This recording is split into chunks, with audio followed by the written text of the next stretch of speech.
Yo, I've been bitten by many a spider in my life, and this shit ain't happened to me yet. Like, what the fuck? Like, I want to swing on the buildings and shit and have super strength and shoot the webs out my arms. Like, what the fuck, nigga? I'm moving to Queens.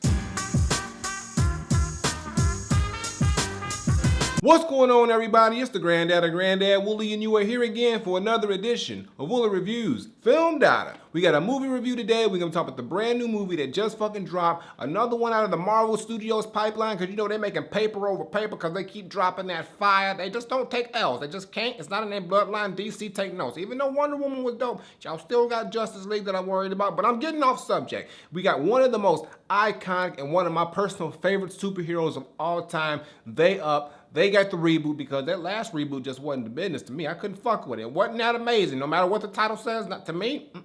This motherfucker's back. He dropped some new shit for the third time. We're gonna talk about it while he's swanging on us. Talking about the new movie, Spider-Man Homecoming. Now, for those who don't know, Spider-Man is an iconic Marvel character. He's been around a hella long time, like crazy fucking long. He is personally one of my favorite superheroes. I love this motherfucker though. Peter Parker's the shit. Peter Parker. But yo, he is one of the dopest superheroes. I mean, like, if you don't know the story of Spider-Man, you must be like, you know, out of the game. Everybody knows who the fuck Spider-Man is. Dude got bit by a radioactive spider. He got the superpowers. He can climb on shit, swang on shit. He got spider senses, super strength. He a bad motherfucker. But at the same time, he's just a regular, young, nerdy kid who's just trying to get through life in them streets of Queens. Even though, I mean, it's tough out there. I mean, even for my man, Peter Parker. I love saying his name like that every time, every goddamn time. And in this new reboot, we have actually Spider-Man a part of the MCU, the Marvel Cinematic Universe, where the other two Spider-Man versions were not. They were actually sold off, or the rights were sold off to Sony, I believe. And now Sony, Marvel, and Disney have come to an agreement where Spider-Man can now be a part of the same universe as the Avengers and everything like that, which is really fucking dope. So now we're gonna be able to see Iron Man and Spider-Man and Captain America and Spider-Man and Thor and Hulk and Spider-Man. Spider-Man all up in the game now. We can't wait to see this shit. So the basic setup of the movie is this. It actually starts off after the events of Captain America Civil War. So if you've seen Captain America Civil War, you know that Spider-Man had an actual cameo in there where he actually fought with all the other superheroes when they was going through the shit, you know, when they was in Berlin. So it picks up right after that, and we get to see Peter Parker up in Queens doing his damn thing, and he's trying to just get himself adjusted as a new superhero as Spider-Man. Now in this movie, Peter is only 15 years old. He's still a young kid in high school trying to figure out life, and he's trying to balance the whole regular life with being a low-key superhero that nobody knows about. I mean, he's keeping it from his friends, his fine-ass Aunt May. Like, Aunt May took an upgrade, seriously. Appreciate that, y'all, because, like, shout out to the old Aunt May, but this new Aunt May, woo, Marissa Tomei, you did it right. You did it goddamn right. And Peter is just trying to do his best to fit in and become the neighborhood Spider-Man who is actually there to help and save people and stop crimes and do all these little things. And he's doing this to impress Tony Stark or Iron Man because he sort of went under Iron Man's wing. He's trying to really impress him because he's trying to get up on the Avengers. He's trying to join the team, and he's doing everything that he can to try to prove to Iron Man that he's ready, that he's not just some young kid who's not really ready to take on the responsibility of saving the world or saving the earth. So he's doing everything he can to try and prove to Iron Man that he's ready. But Iron Man's like, nigga, you only fit in. You need to chill the fuck out right now. I'm Iron Man. I would say what you can do and what you can't do. I made that fly ass suit you wearing and swinging around in, so you better chill the fuck out and show some goddamn respect. And with that, you constantly see Peter just going back and forth trying to figure out how he can do the best he can without displeasing Tony Stark and not really getting himself in too much trouble. And that's pretty much what the movie is about. This is pretty much like a training ground or a training day scenario for Spider-Man to really prove that he can be a superhero, he can do these things, and he can prove to himself that he's actually worth more than what he's actually portraying himself as or how he sees himself as. And in this movie, there's a lot of scenarios where Peter is balancing a lot of things with his personal life and the superhero life that actually ends up conflicting with one another. He's got a love interest by the name of Liz. It's this girl who he really, really likes. You know, he's doing this thing to try to, you know, impress her. But at the same time, you know, every time he tries to get a little close to her, the whole Spider-Man situation pulls him back, and he has to kind of like keep secrets around her, so he really can't really pursue forward like he wishes he could. He's also got a best friend by the name of Ned who he keeps the secret from as well, but Ned ends up finding out anyway that he is actually Spider-Man, so now him and Ned sort of work together to keep the secret but also help one another get through certain scenarios as he is Spider-Man. So it's a cool thing that you can see these dynamics that he's trying to really balance out the whole personal life and the superhero life, and how it just makes it really difficult for him because he's only 15 years old and he doesn't really know what he's doing or how to handle this situation that he's in right now. And then on top of that, he ends ends up coming across the quote-unquote villain of the movie. I'm gonna go ahead and say, I mean, pretty much everybody knows who the villain is on here. If you don't, sorry, spoiler warning, but the villain is actually played by Michael Keaton, and his name is Vulture. If you know who Vulture is, just check him out. He's a very, very prominent villain in the Spider-Man universe, and Vulture is actually, you know, not really having much beef with Spider-Man in this movie. Not necessarily. He really more has beef with Tony Stark and what, you know, Stark's company has done to him in the past. And Vulture's is out there minding his business, doing his thing, getting that paper for his family. You know, he got to do what he got to do to get that bread. And Spider-Man sort of interjects himself in Vulture's plans and business and operation, and that's where the conflict happens. And, you know, they go at it, and that's what it is right there. And there's a whole bunch of things about this movie that I want to talk about, but at the same time, there's a lot of things in this movie that really bother me. But overall, is this movie good?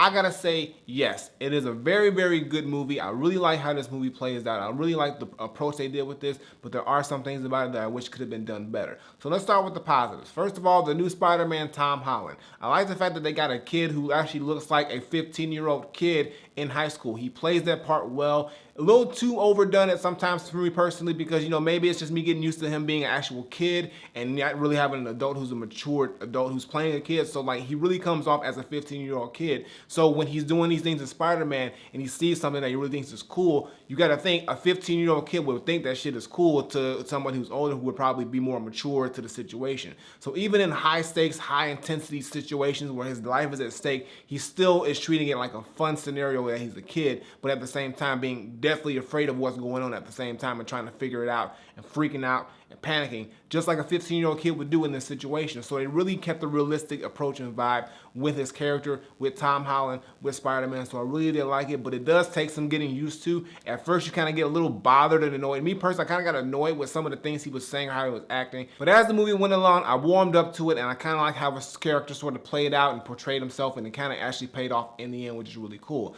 And he also has a good dynamic with Robert Downey Jr., who is Iron Man, of course. They have a really good, you know, sort of like father-son type of dynamic, but not really, but it's actually really cool to see how it plays out. And he also has a really good dynamic with Michael Keaton as well, so he's really good around these seasoned actors, which is really nice to see, but he also really does shine in this movie and does his own damn thing. And as far as other actors, like I said, Michael Keaton, who did a good job, Robert Downey Jr., who always does a good job as Iron Man. You got Zendaya up in here. Donald Glover's up in here for a cool cameo. Jon Favreau. You know, like I said, Marissa Tomei is Aunt May. I mean, they got a lot of dope actors up in here doing their damn thing. I think the casting on here was really good. And the story on here was really cool and unique because they didn't really go the standard approach with a superhero movie. But with that also comes a couple drawbacks with this movie. Now, here's the thing. The action scenes on here, I think, are a little meh. They aren't wowing. They really didn't, you know, surprise me. The fight scenes on here are cool. Of course, seeing them swing around with the webs and shooting the web balls and all that shit is really, really cool. But at the same time, it's just like, you know, I really didn't get really too crazy about any of the action or the fighting scenes on here. Some of them came off a little sloppy, or they kind of came off a little bit rushed. That was one thing about it. I also picked up the fact of how they kind of tweaked Spider-Man's powers in a little bit and kind of left some things out. Spider-Man has an actual suit that's made by Iron Man that really kind of guides him. It's sort of like an Iron Man-esque suit for Spider-Man. So, like, you know, he's got all these different settings and all these different abilities and skills that the suit does, that the suit even talks to him. It's like some kind of robot computer named Karen, and she kind of helps him along. He still has his basic powers of, like, being able to climb shit and the super strength and the fighting abilities and agility, but he doesn't have, like, the built-in web slingers. He has to actually, you know, have his own web cartridges and stuff like that, sort of like some other Spider-Mans do. But what I did notice, that there was a complete absence of the spider sense. I saw no spider sense in here, which is really, really kind of concerning and upsetting, because I'm like, where the fuck is the spider sense? This motherfucker was getting hit left and right. He had no spider sense, or no real true spider sense that I saw, and that was one thing that I really was worried about. Like, why does he not have spider sense? That's one of his powers. So he didn't have that in there, which was kind of but I mean, I guess in a way he's sort of developing his powers still. I don't know, they really didn't explain it, but that is something that I picked up. But that's pretty much the only drawbacks to the movie that I have to have. I like how the movie sort of kind of ended though. I like the climax of it. I kind of like the whole ending scenario with Iron Man and Spider-Man. It's also the very, very last scene is hilarious and so fucking funny. Like, I'm not gonna get into it, but just watch it. It's so goddamn funny, and it was really surprising that they ended it that way, but I love how it ended, and it's really, really a good movie overall. It's a solid fucking movie. I like it. I really had no real qualms about it other than the things I said, and there's also a couple end credits in the middle and at the very end that you should stick around for, you know, and check out, because it does tell a little bit of idea of what's gonna happen next. Also a little something else too, but I'm not gonna like spoil too much. But for the most part, this is a very, very good movie. I like the whole approach of it. I like the reboot of it. But at the same time, I feel like they kind of really stripped out a lot of things about Spider-Man that we got from, you know, the Tobey Maguire Spider-Man or even the Amazing Spider-Man that should have been put in here. But those are only small little things, and because I'm such a big Spider-Man fan, I want to make sure he has all the shit. And he didn't have all the shit, and there are some things that you got to get used to. But overall, this is a very good movie, well put together. Certain things here and there, but nothing that'll really make me not want to see it again. I really do enjoy this, and I think I'm going to enjoy seeing Spider-Man more in the future Marvel movies. So my final verdict, I'm not saying that Spider-Man Homecoming is a very good, well put together movie that officially includes Spider-Man into the MCU, even though there are a few things here and there that I thought could have been done better. All I'm saying is that it's good to see Spider-Man rolling with the motherfucking Avengers. Iron Man especially, it's going to be dope to see what he does with that. I think that the new character, Tom Holland, does a good job representing Peter Parker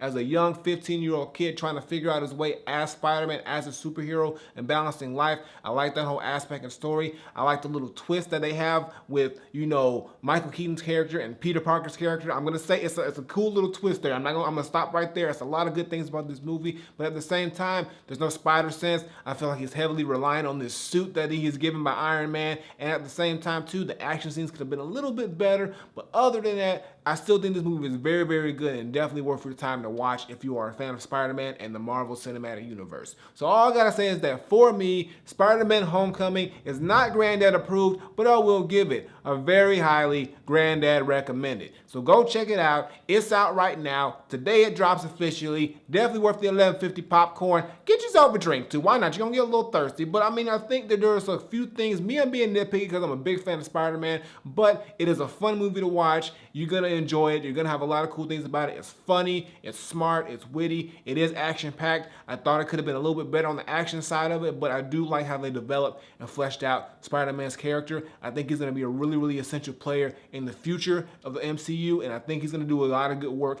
in the new Avengers movie. But I got nothing more to say. Spider-Man Homecoming is very highly Granddad recommended. So swing on into the theaters and go check out the shit because it's a hot one. I mean, it ain't the best, but it's way better than the Amazing Spider-Man shit. You know what? Can we just erase that shit from my memory? Because I don't like that shit at all. It was not amazing at all. But this shit right here, come on home. Come on home.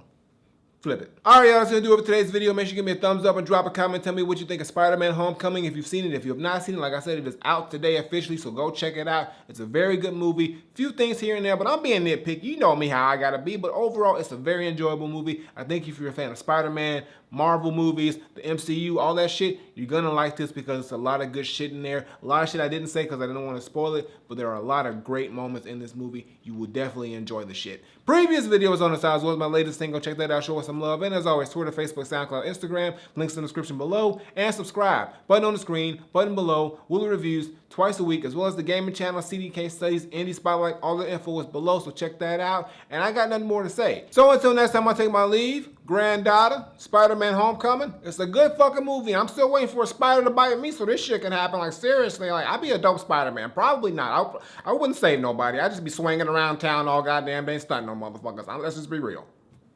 I'm out of here.